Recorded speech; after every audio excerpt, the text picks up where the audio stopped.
And last week, pinag-aralan natin sino? Si Joshua na ang plot twist ay don't fight for victory, fight from victory. So, para sa akin personally, yun yung pinaka-favorite ko na topic natin so far. And then, gaya na sabi natin kanina, this would be our last topic and meron kaming big announcement later. Pero bago yun, pag-usapan muna natin kung sinong character natin. Pero bago ako magsimula at ipakilala sa inyo yung character natin or last character natin for this series, magsa-survey muna ako. Okay? Unang survey, sino dito ang nasagasaan ng kotse? Taas kamay. Kotse. Wala? Tunay na buhay. Sino dito nasagasaan ng kotse? Wala? Okay, sige. Ibababa ko ng konti yung survey ko. Sino dito ang nasemplang nasa bike? Taas kamay. Okay, halos sabihin natin mga 90%. Okay, sige, sino mga nasemplang taas kamay? Taas yan, sige. Taas nyo muna. Sino dito ang makakapagsabi na nung nasemplang ka sa bike, hindi masakit? Ibaba. Sino dito, di ba nakataas kayo? Sino dito ang makakapagsabi na hindi masakit yung pagkasempla ko? Baba. Hindi masakit. Okay, so ibig sabihin, masakit. Okay. So last, ay bababa ko ng konti kasi parang hindi pa 100%, no? Last, sino dito ang napalo ng magulang? Taas kamay. Ito lang hindi magtataas ang kamay. Sino dito, okay, taas ang kamay, sino dito makakapagsabi na kung masakit yung palo sa'yo ng magulang mo dati? Hanger man, o chinela, sinturon, 2x2, taas. Okay. Pwede ko lahat eh. Okay, yan. Good. Bakit? Sige ba? Bakit? Kasi ibig sabihin nito, lahat tayo, ikaw at ako, nakaramdam tayo ng sakit. Tama ba? Kapag pinalo ka, kapag sinuntok ka, kapag pinitik yung ilong mo, ibig sabihin, nakakaramdam ka ng sakit. Tama? Okay. Paano kapag sinabi ko na merong isang tao sa mundong to na never nakaramdam ng sakit? True. Paano kapag sinabi ko sa inyo na merong isang tao sa mundong to, tunay na buhay, true to life, real life, na hindi nakaramdam ng sakit? Siya ay ito. Okay? Sino siya? Ang bata na yan, o ang babae na yan, ang pangalan niya, si Ashlyn Blocker. Si Ashlyn Blocker, meron siyang rare genetic disease. Okay, meron siyang sakit. Anong sakit niya, Kuya Doms? Ang tawag sa sakit niya, congenital insensitivity to pain with anhidrosis. Anhidrosis, ibig sabihin, hindi siya pinagpapawisan. Pero ang pinaka-primary na sakit niya, congenital insensitivity to pain. Ano ibig sabihin nun? Pinanganak si Ashlyn Blocker nang wala siyang nararamdamang sakit kahit na ano. For example, pag pinitik mo yung ilong ni Ashlyn Blocker, wala siyang mararamdaman kahit anong sakit. Pag pinalo siya ng tatay niya, sinturon, ng tsinelas, wala siyang mararamdamang sakit. Kasi nga meron siyang congenital insensitivity to pain. So never in her life naka-experience ng pain, ng suffering si Ashlyn Blocker. Ngayon, etong problema. Parang siguro iniisip natin, wow, ang ganda magkaroon ng ganitong sakit, di ka masasaktan kapag nasemplang ka sabay, tayo ka lang, tapos dire-diretso ka lang, or kapag pinalo ka ng magulang mo, tatawa ka pa kasi wala kang nararamdamang sakit. Pero itong problema, hindi nakakaramdam si Ashlyn Blocker ng kahit anong pain, pero hindi siya accepted sa consequence ng pain. Ano ibig kong sabihin? So for example, malagay ni Ashlyn Blocker yung kamay niya sa apoy, wala siyang mararamdamang sakit. Pero hindi ibig sabihin na hindi masusunog yung kamay niya. Nakasunod? For example, pag naglalaro si Ashlyn Blocker sa playground, tapos nakatapak siya ng pako, hindi siya makakaramdam ng sakit. Pero hindi siya accepted sa tetano. Nakasunod ba? Ngayon, sobrang rare ng disease na to, na parang sinabi ng mga scientists, sa buong population natin ngayon, isa o dalawa lang na tao ang makakakuha ng ganitong sakit. So, ibig sabihin, rare na rare siya na ikaw ay ipinanganak nang hindi ka nakakaramdam ng kahit anong pain. Ngayon, dahil sobrang rare, maraming nag-interview sa magulang ni Ashlyn Blacker nung bata siya. Siyempre, in-interview paano niya pinapalaki yung si Ashlyn Blacker, paano nila inaalagaan kasi hindi siya nakakaramdam ng sakit, ng pain. And ito nakakagulat. In-interview yung mommy ni Ashlyn Blacker. At sabi ng reporter, sabi niya, "Mommy, ano po ang prayer or ano po ang wish niyo sa anak niyo?" At walang pag-aalinlangan ang sinabi ng mommy ni Ashlyn Blacker sa reporter. Sabi ni mommy niya, "I pray every night, Lord, help my child feel pain. Help my child feel pain." Anong ibig sabihin nun? Sa magulang natin, as much as possible, inilalayo tayo sa sakit. Inilalayo tayo sa pain, sa mga suffering, ganyan. Pinapaglitan man nila tayo, pero maintindihan natin banda-banda doon, inilalayo nila tayo sa kahit na anong panganib. Pero yung prayer nung mommy ni Ashlyn Blacker, pinag-pray kay Lord, "Lord, tulungan niyo po yung anak ko makaramdam ng sakit." Bakit? Kasi naiintindihan ng mommy ni Ashlyn Blacker na ang buhay na walang pain, hindi normal. Kaya ito ang lesson. Kahit na sobrang sakit, no matter how painful, pain is necessary. Kapag tayo nabuhay nang wala tayong kahit na anong pain or suffering, alam natin na hindi normal yung buhay. Kaya alam natin kapag nabubuhay tayo, pain is necessary, pain is inevitable. Nakasunod po? Okay. So, hindi lang yan ang kwento ko. Meron pa akong isang kwento. At dito, ipapakilala ko kayo sa aking isang matalik na kaibigan. Ang pangalan niya, si Rainiel. Ay, parang gwapo ng ano ka dyan, kaibigan ko dyan. Yung pangalan niya, si Rainiel Genaga. At kung makikita niyo sa picture na yan, meron siyang gitara sa likod niya. Kasi si Rainiel ang taga-kanta namin. Siya nagpapaawit kapag nag-fellowship kami, magkakaibigan. Si Rainiel yung nagpapakanta, nag-lead sa amin sa worship. And then one time, pag nag-fellowship kami noon, merong shinare sa akin si Rainiel na hanggang ngayon dala-dala ko. Parang mga around 1 year, 2 years ago na to. Pero sobrang dala-dala ko yung lesson na to. Ang shinare sa akin ni Rainiel that time, sabi niya, "Alam niyo ba na yung buhay ay parang pagtugtog ng gitara?" Sabi niya gano'n. And then nakikinig kaming lahat. Sabi, "Bakit?" Kasi tignan mo, isipin mo, kapag tumutugtog ka ng gitara, tapos yung kanta, energetic, lively, upbeat, mag-e-enjoy ka, di ba? Pag yung buhay mo masaya, kapag yung buhay mo laging parang panalo, mag-e-enjoy ka. Pero sabi ni Rainiel, sa mga ganung pagtugtog mo ng gitara, upbeat, energetic, lively, hindi mo napapansin mabilis yung pacing. At hindi mo mapapansin tapos na yung kanta. Sabi niya, parang ganun din daw sa buhay. Kapag masaya ka, kapag nagsiselebrate ka, kapag may pagkapanalo ka, ang saya-saya ng buhay pero hindi mo mapapansin parang ang bilis lang. On the other hand, sabi ni Rainiel, kapag tumutugtog ka sa gitara ng solemn, ng sabi natin malungkot o mabagal, mabagal yung pacing. Feeling mo, yung 3 minutes na kanta, sobrang haba. Pero, saglitan lang pala yun. Pero dahil mabagal yung pacing, mabagal yung strumming, mabagal yung pag-plucking mo ng gitara, hindi mo napapansin na parang ang haba. Na ganun din daw sa buhay. Kapag may problema, parang ang haba-haba ng chapter ng buhay na yun.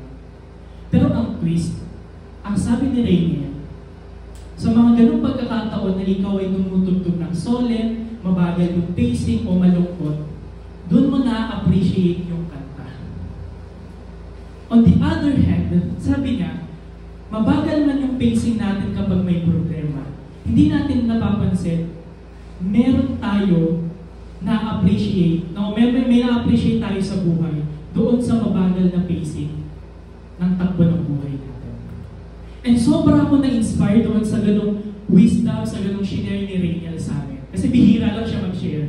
So, pag nag-share siya, talagang alam mong pangmalaliman. At pinag-isipan ko siya ng mabuti, at ito yung conclusion ko. Meron tayong matututunan sa sakit na hindi natin matututunan sa saya. Naisip niyo ba yun? Pag-isipan niyo mabuti. Kapag masaya ka, kapag matagumpay ka, kapag marami kang celebration, ang saya, nagsiselebrate ka lang.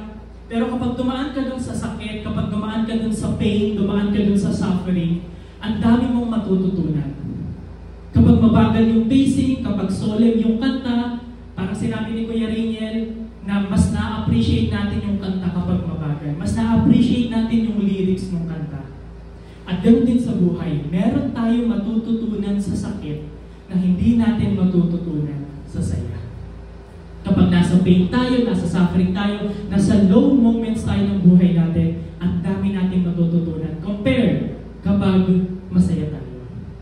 At ang character natin this afternoon, medyo bibilisan ko lang yung topic natin, pero ang character natin this afternoon, meron siyang natutunan sa sakit na hindi niya natutunan sa saya. Okay? Kaya yun yung pag-aaralan natin. Anong ang natutunan ng character natin nung dumaan siya sa pain and suffering na hindi niya natutunan nung masaya siya. Kaya ang character natin this afternoon, si Job. Okay? No, ipapalakpakan na. So yan ang character natin this afternoon, si Job. Pero again, gaya na lagi natin ginagawa, pinapakilala ko muna sa inyo yung character, pinapakilala ko muna sa inyo kung sino yung bida natin bago natin pag-aralan ano yung buhay niya. And this is it. Ito ang trivia about kay Job. So alam niyo ba na yung Book of Job, walang makakapagsabi kung sino ang author.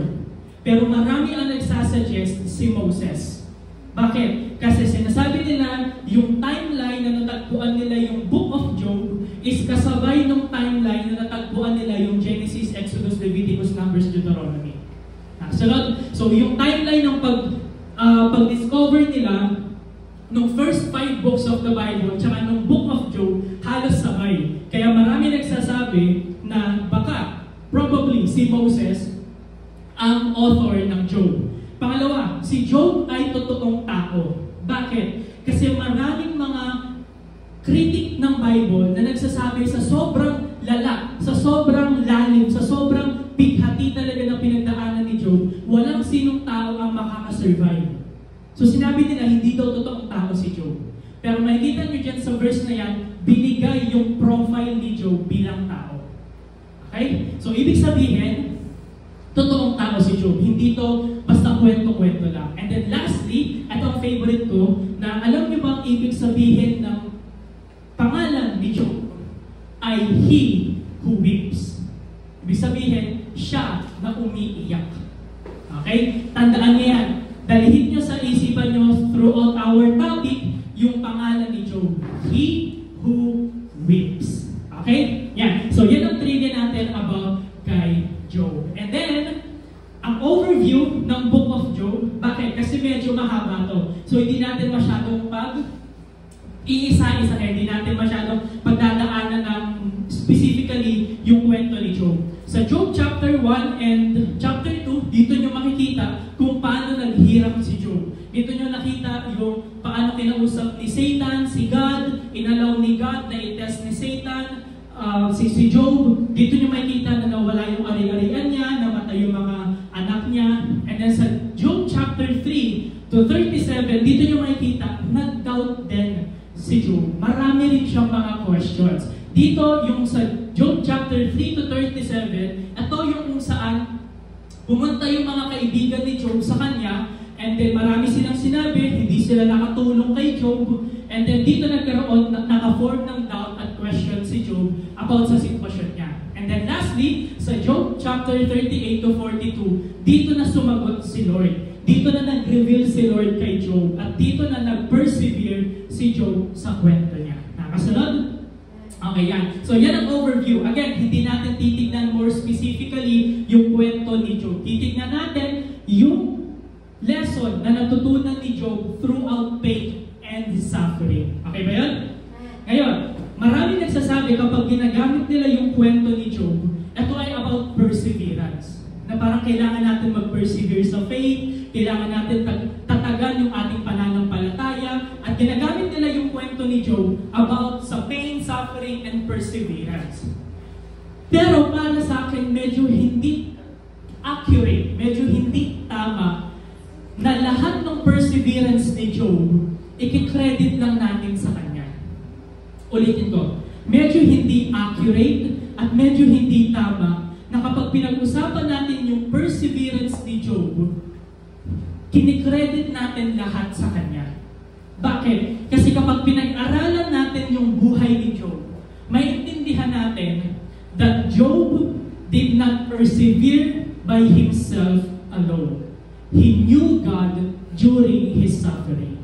Ano ibig sabihin nun? Hindi nag-persevere si Job sa sarili niyang lakas. Hindi nag-persevere si Job sa sarili niyang willpower. Nag-persevere si Job kasi kilala niya yung Diyos niya. Kilala niya yung Diyos na pinagkakatiwalaan niya. Kaya siya nakapag-persevere nung suffering.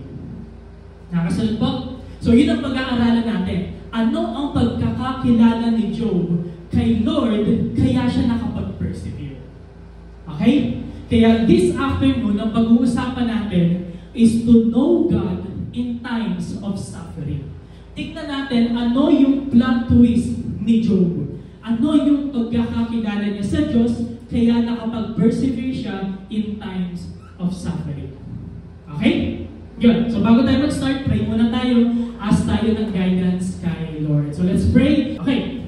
So yan. Yan ang ating pag-usapan for this afternoon, is to know God during or in times of suffering. Okay? So, paano yung pagkakakilala ni Job kay Lord, kaya siya nakapag-persevere? At ganun din sa atin. Bakit? Kasi hindi ka exempted at hindi ako exempted sa problema. Lahat tayo dadaan sa problema, lahat tayo dadaan sa difficult circumstances. At bilang Kristiyano, paano tayo mananatili sa faith? Paano tayo mananatili sa tingin natin kay Lord sa ganong pagkakataon? Pero again, bago tayo mag-start, balikan ko muna. Kung naalala niyo na sinabi ko dun sa overview ni Job, sa Job chapter 1 to chapter 2, yan yung kwento na nawala lahat ng meron kay Job. Ayan yung kumbaga talagang tinest ni Lord yung faith ni Job. Pagdating sa chapter 3 to 37, pumunta yung mga kaibigan ni Job sa kanya. And then marami silang mga sinabi, and then dahil sa conversation ni Job sa mga kaibigan niya, nagkaroon si Job ng doubt, nagkaroon si Job ng questions, na baka kaya ako nagsasuffer kasi masama akong tao. Baka kaya ako nagsasuffer kasi hindi naman talaga ako matuwid. Baka kaya ako nagsasuffer kasi hindi naman talaga ako naglilingkod sa Lord. Kasi yun yung mga sinabi ng mga kaibigan ni Job sa kanya, kaya yun din yung inisip ni Job. Pero ito ang good thing. Lahat ng doubt, lahat ng questions na na-experience o meron si Job, dinala niya kay God. Si Job, imbis na makipag-argument siya sa mga kaibigan niya, tinanong ni Job si Lord mismo. Okay? May mabasa niyo sa chapter 36-37. Pagdating ng chapter 38, sumagot si Lord. Pagdating ng Job chapter 38, sinagot ni Lord, nag-reveal si Lord kay Job, at sinagot ni Lord yung mga katanungan ni Job. Pero ito ang twist. Nung nag-reveal si Lord kay Job, hindi sinagot ni Lord directly kung ano yung sagot, ay kung ano yung tanong ni Job. Sinagot ni Lord yung tanong ni Job ng tanong. Kumbaga parang tinanong kita, tapos sinagot mo ako ng tanong din. For example, saan papunta ng SM? Bakit hindi mo alam? Nagets nyo? Kaya nga ako nagtatanong kasi hindi ko alam. Tapos sagutin mo ako ng tanong din. So ganun yung ginawa ni Lord. Sinagot ni Lord si Job ng tanong. At ito yun. Hindi natin iisa-isahin kasi medyo mahaba yung Job chapter 38. Pero pumili lang ako ng mga tanong.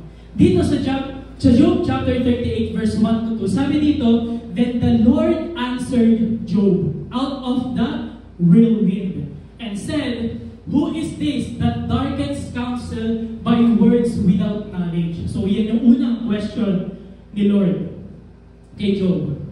And then sabi dito, sa verse 3 to 4, now gird up your loins like a man. Sabi ni Lord kay Job, magpakalalaki ka. I will ask you. Sabi ni Lord, si Lord nagsasalita, tatanungin kita. Sagutin mo ako, sabi ni Lord. Where were you when I laid the foundation of the earth? Tinanong ni Lord si Job, nasaan ka Job nung hinuhulma ko yung pundasyon ng mundo? Nasaan ka nung kinreate ko yung langit at ng lupa? Nasaan ka nung kinreate ko yung heavens and the stars and the skies? Sabi ni Lord, tell me if you have understanding. Parang ang hirap nun, no? Tatanungin ka ni Lord ng gano'n, nasaan ka nung kinreate ko ang langit at ng lupa? So dito, may gustong malaman, may gustong ituro si Lord kay Job throughout this series of questions. Okay, again, sa buong Job chapter 38 yan ha, bababa tayo ng konti. Sa Job chapter 38 verse 16 to 17, sabi dito ni Lord, nagtanong pa rin siya, have you entered into the springs of the sea or walked in the recesses of the deep? Sabi ni Lord, have the gates of death been revealed to you? Tinanong ni Lord si Job, ni-reveal na ba sa'yo kung ano ang itsura or ang gate ng kamatayan? Alam mo ba lahat ng to? Sabi ni Lord, or have you seen the gates of deep darkness? So ang lalalim ng mga kwento ng mga tanong ni Lord kay Job. And then isa pa, sabi ni Lord, have you understood the expense of the earth? Tell me, Job, if you know all this. So again, maraming questions si Job. Dinala niya kay God. Nag-reveal si God kay Job, sinagot niya si Job, pero yung sagot ni Lord kay Job, a series of questions. Bakit? Kasi dito pinapaintindi ni Lord kay Job at pinapaintindi din sa atin ng Panginoon na kapag tayo dumadaan tayo sa problema, kapag tayo dumadaan tayo sa pain, kapag tayo dumadaan tayo sa suffering, kailangan natin maintindihan, God is our Maker. So, bakit? Sa mga series of questions na tinanong ni Lord kay Job, it's all about creation. Nasaan ka, Job, nung nilikha ko ang langit at lupa? And then, onting baba, pagka may tanong doon si Lord, nasaan ka nung sumibol ang mga bulaklak? And then, onting baba, tinanong ni Lord si Job, nasaan ka nung pinakain ko ang alaga kong leyon? Nasaan ka nung niligtas ko yung deer na tumatakbo, papalayo sa leyon na humahabol sa kanya? It's all about creation na tinanong ni Lord. Bakit? Kasi sa pain and suffering, ang unang doubt at question natin is plano ni Lord. Ang unang nawawala sa atin, or ang unang nawawala sa tingin natin sa Diyos, yung plano niya para sa atin. Kaya dito, yung sa series of questions, gustong ipa-realize ni Lord kay Job, I am your creator. I am your maker. At nung may plano ko, nung kinreate ko yung langit at ng lupa, nung may plano ko na pinapakain ko yung mga alaga kong leyon, nung may mga plano ko sa lahat ng creation ko, may plano ko sa'yo. Yun yung pinapa-realize ni Lord kay Job. At yun din yung matututunan natin sa kwento ni Job. Na kailangan natin maintindihan in times of suffering, si Lord ay ang ating Maker. Gaya ng sabi ko kanina, pag dumaan tayo sa pain and suffering, ang unang nawawala sa tingin natin sa Diyos is yung plano niya sa atin. Nagtatanong tayo, bakit may sakit yung family ko? Bakit baon kami sa utang? Bakit ang hirap namin? Bakit wala kaming makain? And those are normal questions. Gaya nung pag binasa natin yung kwento ng pagtatanong ni Job kay Lord. Pero pag ni-reveal ni Lord yung sarili niya sa atin, it is a reminder, God is our Creator. Kung may plano si Lord sa creation niya, paano pa kaya sa atin? Mababasa niyo yan sa Matthew chapter 6. Nasabi ni Jesus, kung ang Ama ay pinapakain niya ang mga alaga niya sa himpapawid, sa dagat at sa lupa, paano pa ikaw na kanyang anak?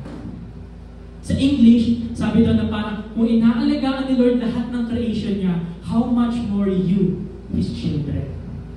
Sabi pa, sa Matthew, nasabi doon kung inaalagaan niya yung mga ibon, paano pa ikaw nabilang niya ang hibla ng buhok?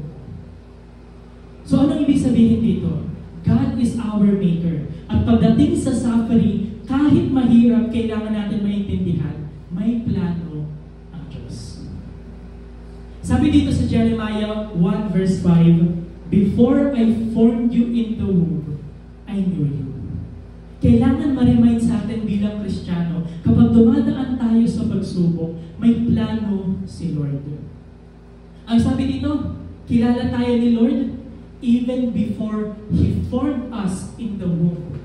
Bago pa tumubo yung mga ngipin mo, bago ka pa magkaroon ng boses sa sinapupunan ng nanay mo, bago ka pa lumabas, bago pa magsiping yung mga magulang mo para mabuo ka, may plano na si Lord para sa iyo. Ngayon, hindi nyo ba naisip na parang kapag yung, di ba, parang scientific evidence, maraming sperm na naglalaban-laban para mabuhay yung egg.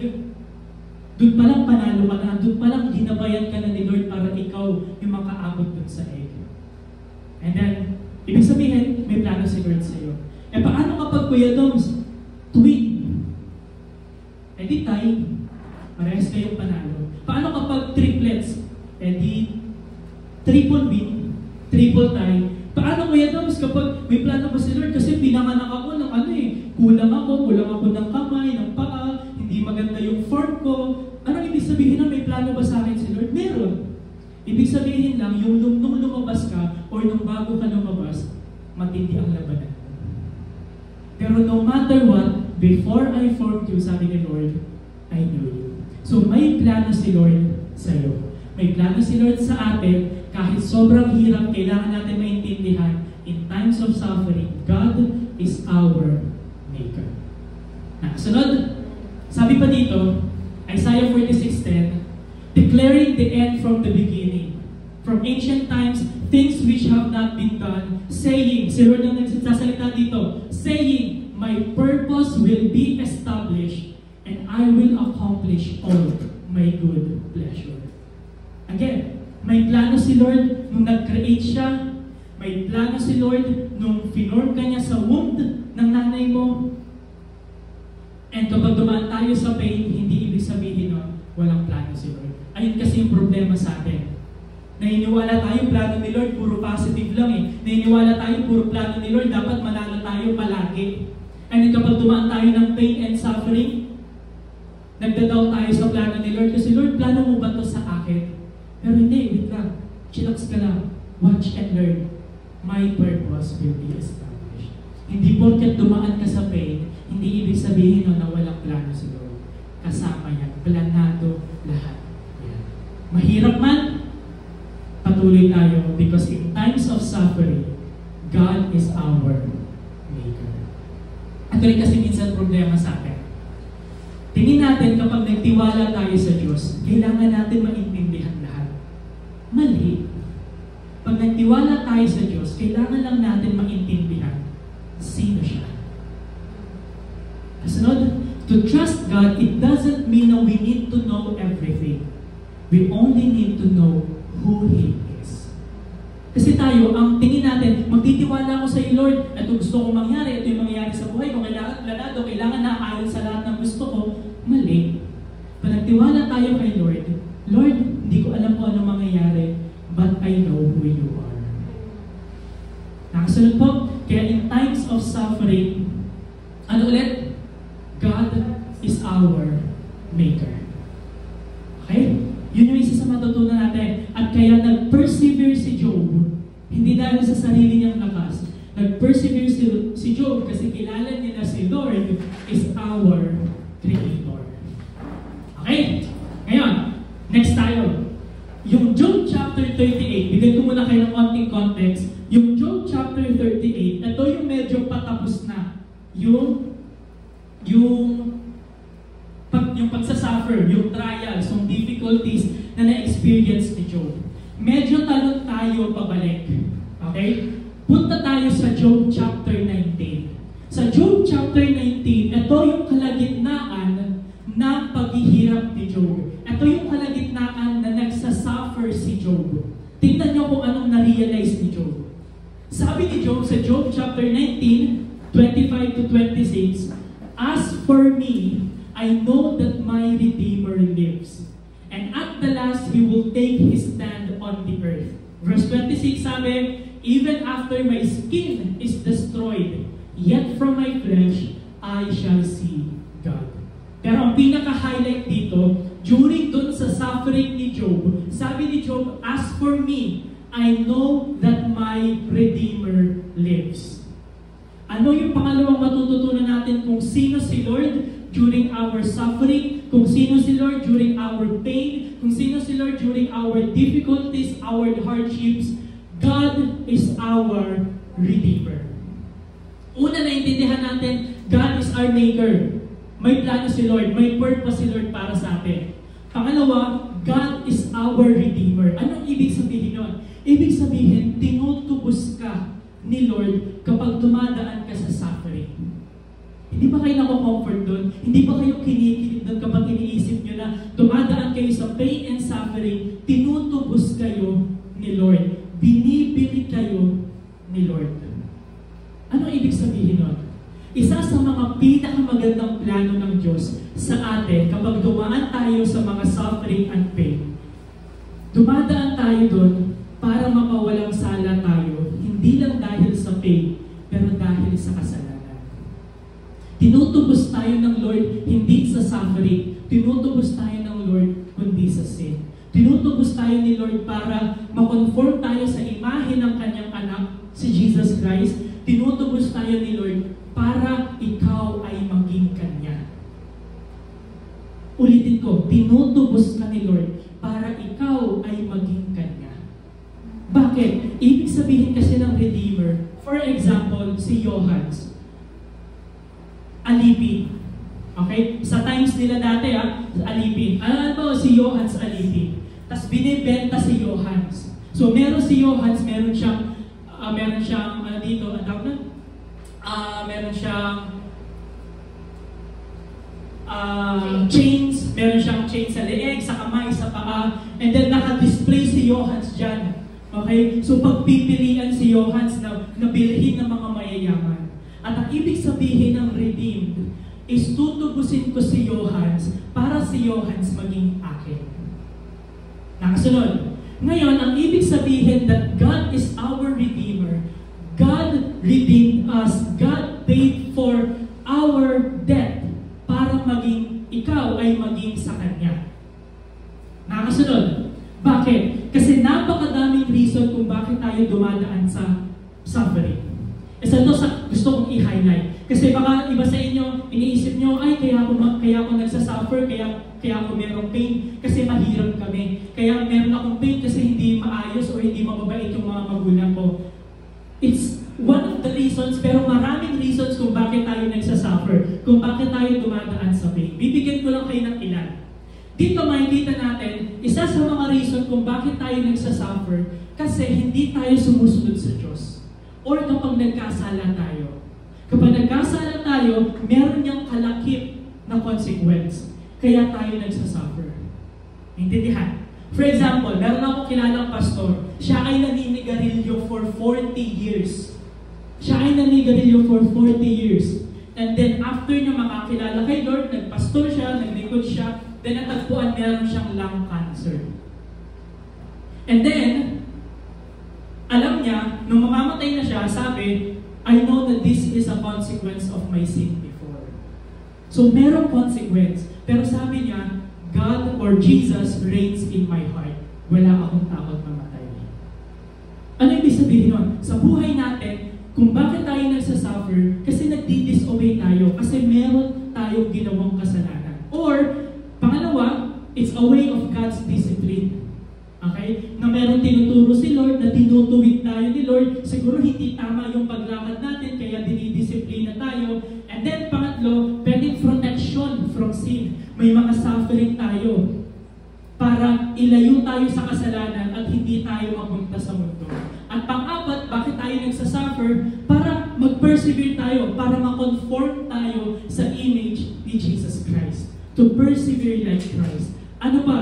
Isa sa mga reasons kung bakit tayo nagsasuffer, it is a test before the reward. Okay? Na tayo ay dumaan sa trials, dumaan sa test before the reward. Kumbaga parang sinasabi ng ibang pastor, it is the crown of thorns before the crown of glory. Okay? Kaya tayo nagsasuffer para meron tayong reward. And then, ang reason ng suffering natin, pwedeng intimacy kay Lord. Hindi nyo malapansin kapag meron kayong suffering, meron kayong pain, sinusurrender niyo yung puso nyo kay Lord, parang mas napapalapit kayo sa Kanya, parang mas nakikilala niyo siya. And then lastly, it is part of God's salvation. Na yung faith natin kay Lord, mapatunayan na totoo. Gaya ng sabi ko kanina sa sharing natin, hindi tinitest ni Lord yung faith mo para malaman niya kung totoo. Kasi alam na niya, all-knowing siya. Tinitest ni Lord yung faith mo para malaman mo kung totoo. Yung testing of faith, hindi para malaman niya, kundi para malaman mo. And it is part of God's salvation. Pero despite kung anong reasons, despite kung anong way kung bakit tayo nagsasuffer, isa sa pinakamagandang plano ng Diyos is to redeem us. Again, kahit anong reason dyan, one of God's majestic plans is to redeem us. Natubusin tayo ni Lord sa kahit na anong sitwasyon. Nakasunod po? Kaya dito again, alam niya ni Job. Sabi niya, as for me, I know that my Redeemer lives. Alam ni Job, nung nagsasuffer siya, tutubusin ako ni Lord. Kukunin ako ni Lord out of suffering and into His presence. Okay? So, isa sa mga pagkakakilala natin kay Lord, pagdating sa suffering and pain, God is our, ano daw? Redeemer. Ngayon, hindi nyo ba napansin to? Pag-isipan nyo mabuti. Hindi nyo ba napansin na kapag nagsasuffer or nasa pain, nasa hardships, nasa difficulties of life ka, hindi mo ba napansin na doon ka naglulong o nagsisik ng Savior? Yung sitwasyon na kung saan wala ka nang papuntahan, yung moment na hindi mo alam kung kanino ka tatakbo, or kanino ka, or walang makatulong sa'yo, or walang makapag-comfort sa'yo, yun yung moment na you are looking for a Savior. Naalala niyo ba nung nakaalis na ng Israel, ng Egypt, yung mga Israelites, hinabol sila ng mga Egyptian soldier, tas nasa harap nila yung Red Sea. Anong ginawa ng mga Israelites? Pag titingin sila sa unahan, nasa harap nila, Red Sea. Titingin sila sa kaliwa, nasa kaliwa nila, mga bundok. Titingin sila sa kanan, nasa kanan nila, mga bundok. Titingin sila sa likod, ang mga nasa likod nila, mga Egyptian soldier na humahabol sa kanila. Unahan, dagat. Kaliwat kanan, bundok, kalaban sa likod. Saan sila tumingin? Sa taas. And in that pain, in that moment of pain and suffering, doon tayo longing for a Savior. Kaya sabi dito sa 2 Corinthians 1:10, He delivered us from such a deadly peril, and He will deliver us. And then ang sabi dito, on Him we have set our hope that He will deliver us again. Tinubos na ako ni Lord dati, at tutubusin niya ulit ako ngayon. Niligtas na ako ni Lord dati, at ililigtas ulit ako ni Lord ngayon. It is through suffering that we long for a Savior. Pag-isipan niyo mabuti. Kapag dun sa moment na wala ka na talagang mapuntahan, it is only through suffering na tayo ay seeking and longing for a Savior. Tingnan niyo sabi ni G.K. Chesterton, when belief in God becomes difficult, the tendency is to turn away from Him. But in heaven's name, to what? Ano ibig sabihin nito, Kuya Doms? Sabi ni G.K. Chesterton, mahirap magtiwala sa Diyos kapag dumadaan ka sa difficult moments, kapag dumadaan ka ng pain and suffering. May mga tendency na lalayo pa kay Lord kasi mahirap ang buhay. Pero sabi ni G.K. Chesterton, in heaven's name, kanino ka tatakbo? Tatakbo tatakbo ka sa alak? Tatakbo ka sa alak na lalasingin ka lang sa isang gabi at pagising mo sa umaga may problema ka pa rin? Tatakbo ka sa droga? Tatakbo ka sa mga maling kaibigan? Tatakbo ka sa isolation? Tatakbo ka sa mundo? Sabi ni G.K. Chesterton, oo, medyo at darating sa point na mahirap magtiwala sa Diyos kasi ang hirap ng buhay. At may tendency na lumayo tayo sa Diyos. Pero in heaven's name, pag-isipan nyo, kanino ka tatakbo? Kaya we long for a Savior through suffering. And I hope na in those difficult moments, hindi tayo tumakbo sa mundo, tumakbo tayo kay Lord. Okay ba yan? Kaya ano ulit? In times of suffering, know that God is our Redeemer. Tutubusin at tutubusin ka ni Lord paulit-ulit ng paulit-ulit. He delivered us and He will deliver us yet again. He saved us and He will save us again. Ngayon, ano una natin? God is our Maker. Pangalawa, God is our Redeemer. Ngayon, sa huling buhay ni Job, nang tapos na lahat ng laban, tapos na lahat ng barilan, tapos na lahat ng boxing, tingnan nyo nangyari sa buhay ni Job. Sa Job chapter 42 verse 10, sabi dito, the Lord restored the fortunes of Job when he prayed for his friends. And the Lord increased all that Job had twofold. Lahat nung meron si Job, nung sa chapter 1, lahat yun na nawala, binalik ni Lord twofold. Ano pa? Sabi dito, the Lord blessed the latter days of Job more than his beginning. And after this, nabuhay daw si Job 140 years and saw his sons and his grandsons 4 generations, and Job died an old man and full of days. Anong matututunan natin kay Lord at pagkakakilala natin kay Lord in this moment sa buhay ni Job?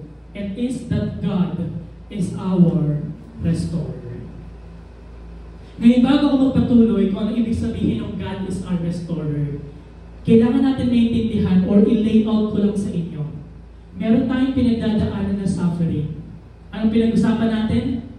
God is our Maker. God is our Redeemer. God is our Restorer. Kung mapapansin nyo, sa simula ng ikaw ay dumaan sa pain and suffering, God is your Maker in the beginning. Sa gitna, kapag dumadaan ka ng pain and suffering, God is your Redeemer. Pagdating sa dulo, pagkatapos ng lahat ng digmaan, God is our Restorer. Sa lahat ng lakad natin sa pain and suffering, simula, gitna, hanggang dulo, God is with us. Kaya sa huling buhay ni Job, doon natin maintindihan, God is our Restorer. Ngayon, ang pagkakaintindi natin ng restore, ganito, binabalik sa dati. Tama ba? For example, pag nasira ni Johan siyang upuan, sabi natin, oh, i-restore mo yan, ibalik mo yan sa dati. Ganun yung konsepto natin pagdating sa restoration. Ayusin ni Johan siyang upuan para bumalik sa dati. Ngayon, iba ang concept ng Diyos pagdating sa restoration. Ang concept ng Diyos pagdating sa restoration, hindi ka na ibabalik sa dati. Bibigyan ka niya ng bagong simula, bagong buhay. Balik tayo ng onte. Ano sabi doon? The Lord blessed the latter days of Job more than his beginning. Hindi binalik ni Lord si Job sa dati ng buhay. Binigyan ni Lord si Job ng bagong buhay. Hindi tayo binalik ni Lord from the past. Binigyan niya tayo ng bright new present for the bright new future. Ganon ang restoration ni Lord. Hindi pabalik, hindi kung ano yung meron tayo dati, but a new beginning. Kaya sabi di ba sa 2 Corinthians 5:17, if anyone is in Christ, the old has gone, the new has come. Kaya tingnan nyo, pagdating sa Isaiah 43, remember not the former things, nor consider the things of old. Behold, I am doing a new thing. Ganyan mag-restore si Lord. Ganyan siya mag-ayos ng buhay. Hindi ka ibabalik sa dati. Gagawa ng bagong buhay, bagong storya, bagong narrative. Kaya sabi dito ni Lord, now it springs forth. Do you not perceive it? Hindi mo ba nakikita? I am doing a new thing. At dito natin maintindihan, God is our restorer. Hindi tayo binabalik sa dati. Doon tayo patungo sa buhay na pinlano niya para sa atin. Nakasunod? Kaya tingnan niya, sabi pa dito, 1 Peter 5:10, after you have suffered for a little while, the God of all grace, who called you into His eternal glory in Christ, will Himself perfect, confirm, strengthen, and establish you. Hindi naman ikaw yan ang una eh. Tama ba? Hindi naman nung una, perfect ka na, confirm ka na, strengthen ka na, or established ka na. Yun ang resulta after natin magtiwala, after tayo ma-restore ni Lord. Nagsimula tayo weak. Nagsimula tayo shallow. Nagsimula tayo afraid. Nagsimula tayo walang-wala. And then when God restore us, He perfect us, He confirm us, strengthen us, and establish us. That is a new beginning.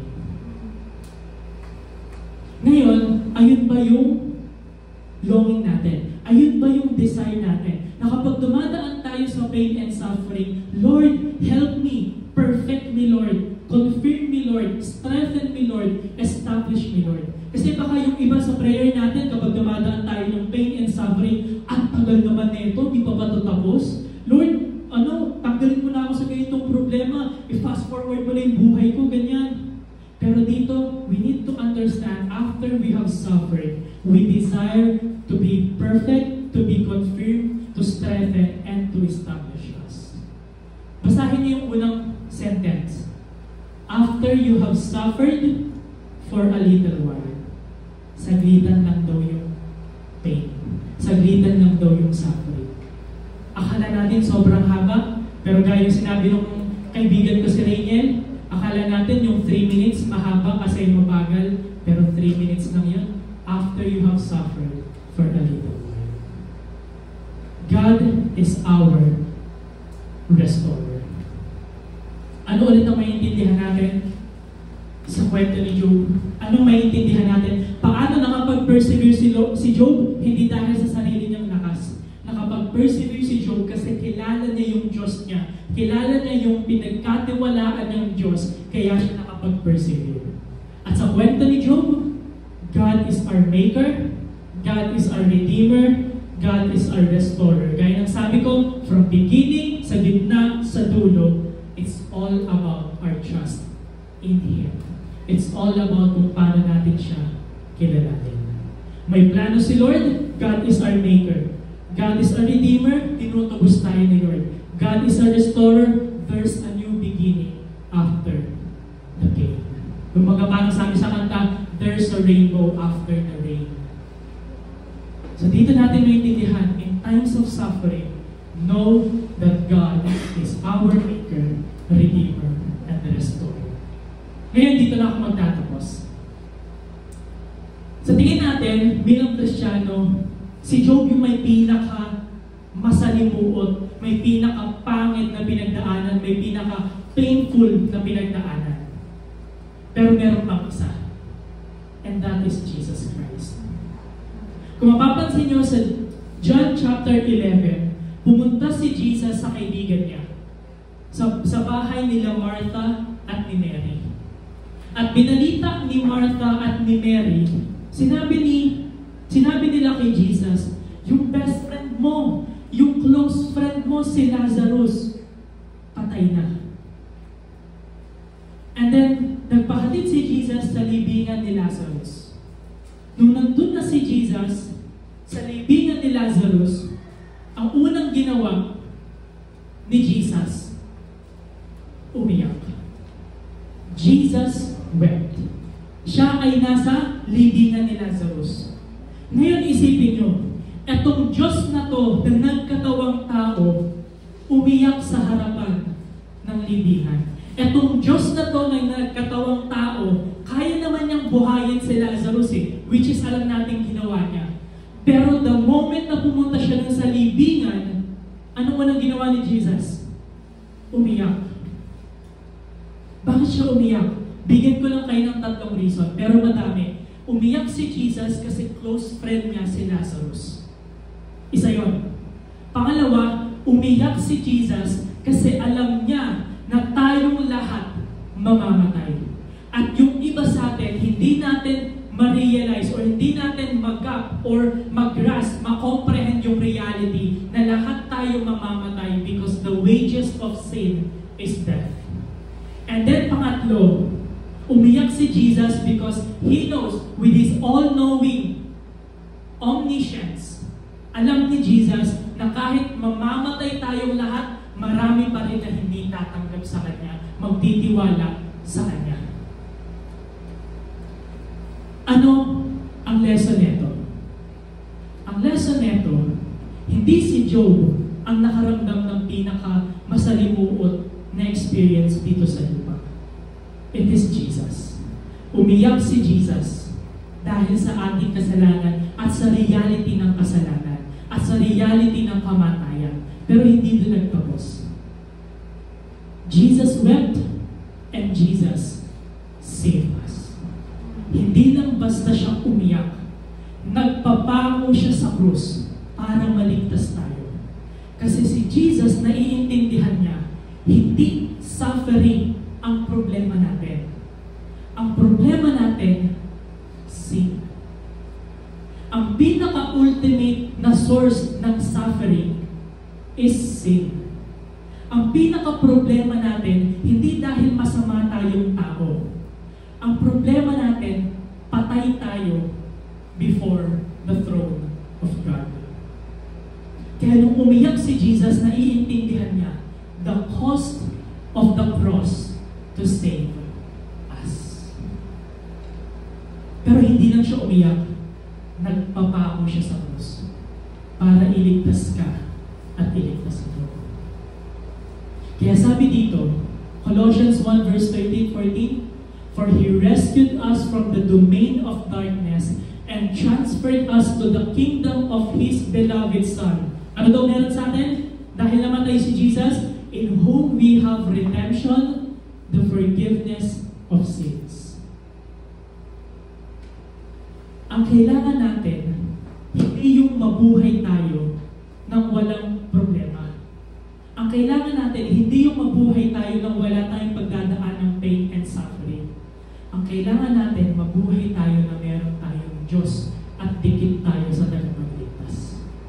Kasi kung secure ka kay Jesus, kung secure ka sa eternity, walang problema yung temporary na buhay dito. Ulitin ko, kung secure ka for eternity, walang kang kailangan problemahin sa mundong ito. Kasi mabilis lang to. Ang pinaka-importante, yung eternity. Ito ang plot twist. Kailangan natin maalala, your Savior wills with you.